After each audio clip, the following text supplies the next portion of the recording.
we did exactly what we needed to and no more than what we needed to. And so unlike maybe an academic environment or most other environments, in a startup environment, this sort of mindset of doing the absolute least you can get away with, it's not laziness in this environment, it's survivalness.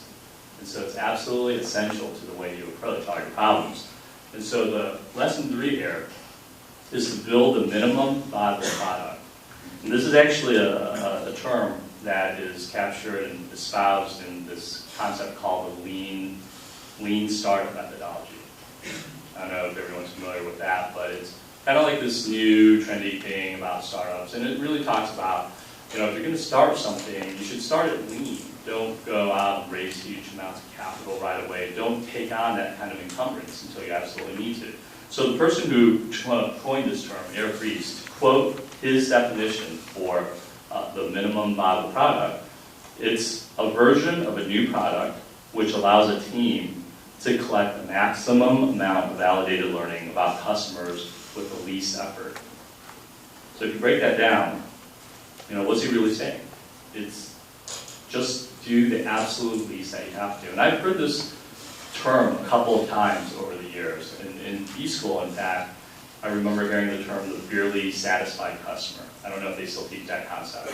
But the first time I heard barely satisfied customer, I thought about it from my perspective as a customer. I said, no, that's totally wrong. You can't have a barely satisfied customer. You got to make your customers happy, right?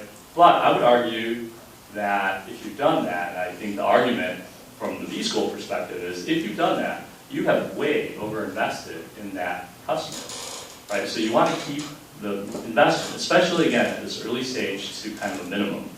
And in technology, there's this concept called technical debt.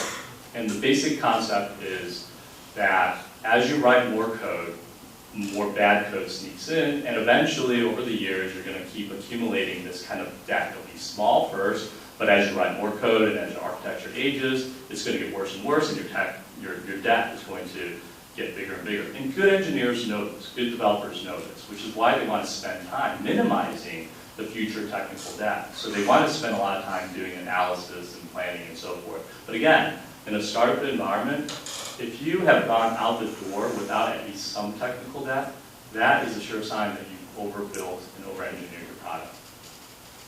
Right? And that's not something that I think I doubt an engineering professor would say, that it's okay to build basically a half-assed product